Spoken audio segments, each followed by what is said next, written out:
नमस्कार दोस्तों, मैं हूं अभिषेक और स्वागत है आपका मेरे चैनल सैवेज स्टूडियो पर। मैं आपके लिए आज लाया हूं मेगन मूवी की एक्सप्लेनेशन और इसका सेकंड पार्ट भी आ चुका है। तो जल्द ही मेगन 2.0 की एक्सप्लेनेशन भी आपको मेरे चैनल पे मिल जाएगी। तो जल्दी से चैनल को सब्सक्राइब करके नोटिफिकेशन को ऑन कर दें, जिससे आपको नई वीडियोस की अपडेट मिलती रहे। अब सीधा चलते हैं वीडियो की तरफ।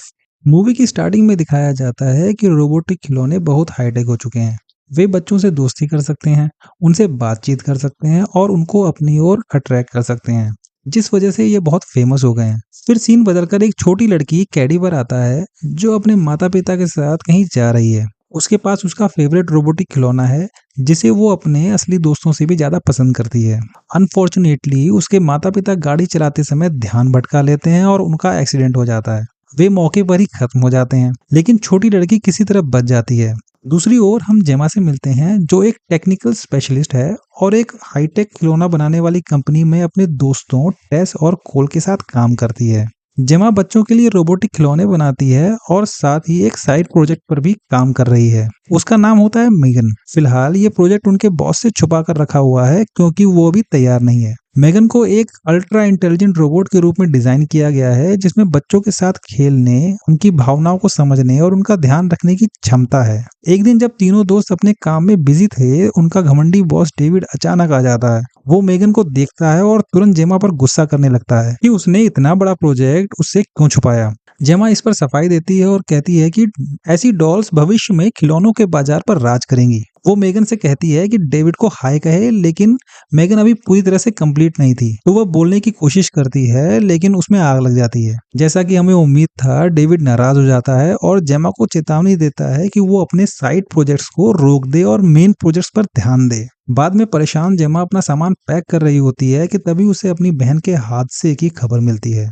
वो तुरंत हॉस्पिटल भागती है और देखती है कि उसकी भांजी गंभीर हालत में है। ये छोटी लड़की कोई और नहीं बल्कि कैडी है। फॉर्चुनेटली कई हफ्तों के इलाज के बाद वो ठीक होकर घर जाने लायक हो जाती है। कैडी के दादा दादी होने के बावजूद जेमा उसकी कस्टडी ले लेती है। अगले सीन में वो जेमा के घर पहुंचते हैं, जहां कई हाईटेक रोबोट्स होते हैं। उनमें से एक उसके पास आता है और कहता है कि उसके पास 6 मैसेजेस हैं और उन्हें पढ़ना शुरू कर देता है। यह देखकर कैडी बहुत डर जाती है, तो जेमा रोबोट को बंद कर देती है। फिर वह कैडी को घर में घुमाती है, उसे आरामदायक महसूस कराने की कोशिश करती है। हालांकि यह साफ है कि जेमा यहाँ पर कॉन्फिडेंट नहीं थी, क्योंकि उसे बच्चों के साथ रहने का अनुभव नहीं है और वो नहीं जानती कि उनसे कनेक्ट कैसे हुआ जाए।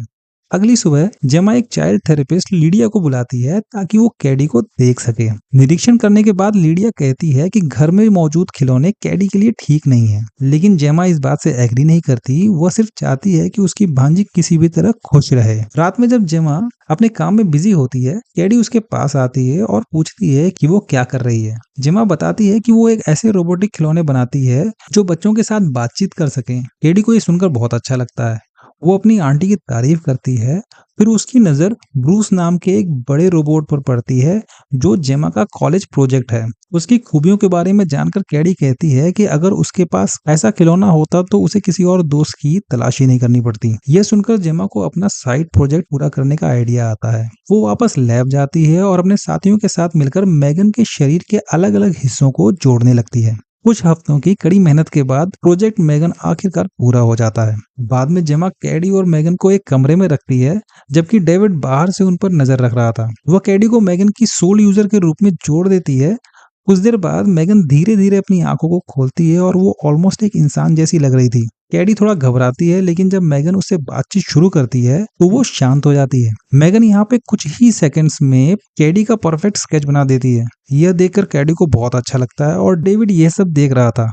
वो जेमा को कॉन्ग्रेचुलेट करता है और जल्द ही इस प्रोडक्ट को बाजार में लॉन्च करने का फैसला करता है। इसके बाद जेमा दोनों को घर ले आती है। मेगन कैडी को ध्यान से देखती है और उसकी भावनाओं और फेशियल एक्सप्रेशंस को बेहतर समझने के लिए सब कुछ रिकॉर्ड करती है। कैडी को इन सब बातों से कोई फर्क नहीं पड़ता, क्योंकि अब उसके पास एक दोस्त है। इस तरह दोनों ज्यादातर समय साथ बिताने लगते हैं, खेलते हैं, नाचते हैं और साथ में सोते हैं। अब जेमा के पास खुद के लिए भी समय होता है बिना अपनी भांजी की चिंता किए। एक दिन जब जेमा और उसकी टीम लैब में मेगन को अपग्रेड करने की कोशिश कर रही थी और वो मेगन के पेरेंट्स की डेथ के बारे में अपने दोस्तों को बता रही थी कि अचानक मेगन खुद को ऑन कर लेती है और उनकी बातचीत में इंटरफेयर करती है कि वो सब कुछ जानना चाहती है। यहाँ पर साफ देखा जा सकता है कि मेगन का दिमाग या उसे सॉफ्टवेयर कह सकते हैं कैडी के बारे में और बातें जानना चाह रही थी। जेमा उसे वापस स्लीप मोड में जाने का ऑर्डर देती है लेकिन मेगन कहती है कि वह केवल कैडी की सुनेगी और किसी और का ऑर्डर वो नहीं मानेगी। यहाँ पर जेमा किसी तरह से एक सेकेंडरी अकाउंट सेट करके उसे बंद कर देती है। नेक्स्ट मॉर्निंग मेगन खुद से ऑन होती है और बाहर खूबसूरत सनराइज को देखती है। वह सोचती है कि उसकी एग्जिस्टेंस का उद्देश्य क्या है, क्या सिर्फ कैडी की रक्षा करना या उससे भी बड़ा कोई मकसद। इससे हम जान पाते हैं कि यहाँ पर धीरे धीरे मेगन में भावनाएं विकसित होने लग चुकी हैं। एक दिन बगीचे में खेलते समय उनका डंडा पड़ोसी के आंगन में चला जाता है। मेगन उसे लेने की कोशिश करती है लेकिन पड़ोसी का डरावना सा उसे काट लेता है और अंदर ही खींच लेता है। कैडी भी उसे बचाने की कोशिश में घायल हो जाती है। तभी जेमा समय पर पहुंचकर कैडी को खींच लेती है और पड़ोसी महिला सेलिया को कुत्ते का ध्यान न रखने के लिए डांटती है, लेकिन सेलिया उल्टा जेमा को कैडी का ध्यान न रखने के लिए दोषी ठहराती है। इस दौरान मेगन उठकर सेलिया को गुस्से से घूरती है। मेगन क्लियरली यहाँ पर सेलिया के कुत्ते को पोटेंशियल थ्रेट मान चुकी थी। उस रात जब सब सो रहे होते हैं, मेगन सेलिया के आंगन में जाती है और उसके कुत्ते को खत्म कर देती है। यहाँ पर वो उसकी बॉडी को भी छुपा देती है। अगली सुबह सेलिया अपने कुत्ते को ढूंढ रही होती है लेकिन जेमा इस पर ध्यान नहीं देती क्योंकि आज उसकी कंपनी में मेगन का एक बहुत बड़ा डेमो होने वाला था। कैडी भी डेमो का हिस्सा थी क्योंकि वो ही मेगन को नियंत्रित कर सकती थी। यहाँ पर एक्चुअली कैडी की तबीयत सही नहीं थी पर वो जेमा के लिए जाने के लिए तैयार हो जाती है। डेमो शुरू होता है। अंदर कमरे में कैडी रोने लगती है और कहती है कि वह अब भी अपने माता पिता को भूल नहीं पाई। उसे खुश करने के लिए मेगन एक लोरी गाती है। यहाँ पर यह आइडिया कामयाब हो जाता है और कैडी मुस्कुरा देती है। बाहर बैठे दर्शक ये देखकर सरप्राइज रह जाते हैं और प्रोजेक्ट में इन्वेस्टमेंट करने के लिए रेडी हो जाते हैं। हालांकि डेमो सफल हो गया था लेकिन जेमा यहाँ पर फिर भी उदास थी क्योंकि कैडी ने अपनी भावनाओं को उससे साझा नहीं किया बल्कि मेगन से किया, क्योंकि जेमा हमेशा अपने काम में बिजी रहती थी और मेगन भले ही सॉफ्टवेयर प्रोग्राम की वजह से पर कैडी के क्लोज थी। इसी बीच उसका कलीग कर्ट मेगन का कोड चुरा लेता है ताकि वो अपने खुद के ऐसे रोबोट बना सके। अगले दिन लीडिया कैडी से मिलने आती है और एक सेशन करती है। वो जेमा को बताती है कि कैडी और मेगन के बीच जो गहरा रिश्ता बन रहा है वो फ्यूचर में प्रॉब्लम क्रिएट कर सकता है। ये सुनकर जेमा परेशान हो जाती है और कैडी से बात करने जाती है लेकिन मेगन बीच में आकर टोक देती है। जेमा उसे बंद करने की कोशिश करती है लेकिन मेगन अब जेमा को अपना ओनर नहीं मानती। अगले दिन जेमा कैडी और मेगन को एक एडवेंचर कैंप में ले जाती है ताकि कैडी रियल लोगों से कनेक्ट हो सके। वहां पहुंचने के बाद कैडी को अन्य बच्चों के साथ खेलने के लिए कहा जाता है लेकिन वह सिर्फ मेगन के साथ रहना चाहती है। जेमा उसे मनाती है कि नए दोस्त बनाना अच्छा होता है।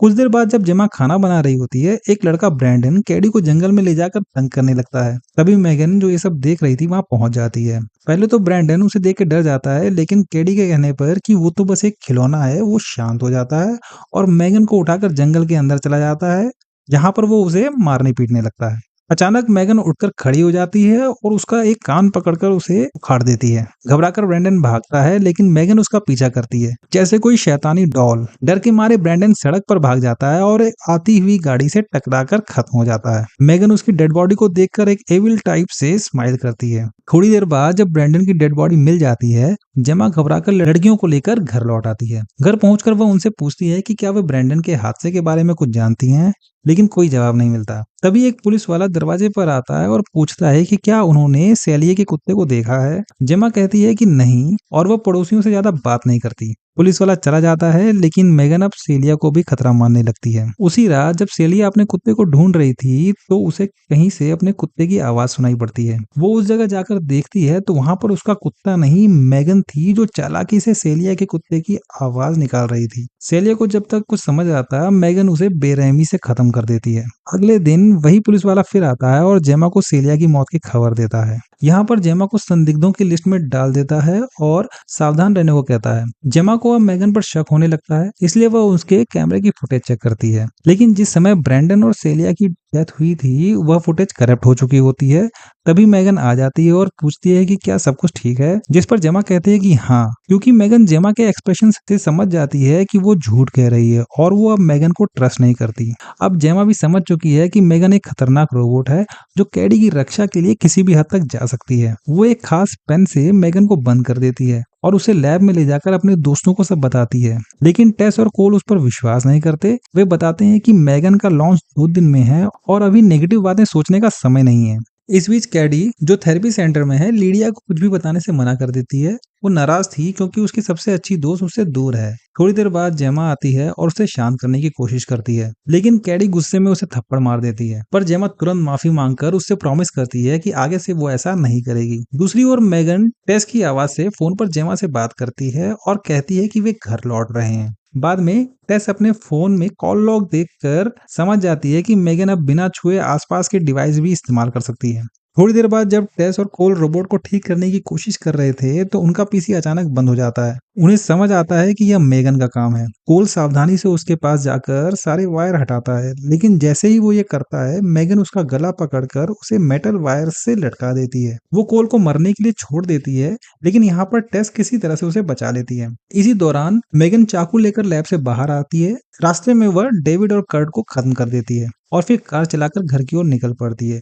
यहाँ पर मेगन का एक ही टारगेट है, कैडी। घर पहुंचकर जेमा कैडी को देखने जाती है, तभी लिविंग रूम से पियानो बजने की आवाज आती है। ये कोई और नहीं बल्कि मेगन होती है। वो जेमा को बुरा गार्जियन कहती है और कहती है कि वो अकेले ही कैडी का ध्यान रख सकती है। जेमा फिर से पेन से उसे बंद करने की कोशिश करती है, लेकिन इस बार मेगन उस पर भारी पड़ती है। दोनों में जबरदस्त लड़ाई होती है। जेमा शारीरिक रूप से कमजोर थी, लेकिन अपनी बुद्धिमानी से बराबरी करने की कोशिश करती है। लड़ते लड़ते वे बेसमेंट में पहुंच जाते हैं, जहां मेगन का चेहरा आंशिक रूप से फट चुका था, जिससे वो एक एविल डॉल जैसी दिखती है। शोर सुनकर कैडी भी वहां पहुंच जाती है और मेगन की सच्चाई देख लेती है। अब अपनी आंटी को बचाने के लिए वह जेमा के कॉलेज प्रोजेक्ट रोबोट ब्रूस को एक्टिवेट करती है और उसके कंट्रोल ग्लव्स पहन लेती है। वो मेगन पे हमला करके उसके टुकड़े टुकड़े कर देती है, लेकिन फिर भी मेगन सक्रिय रहती है।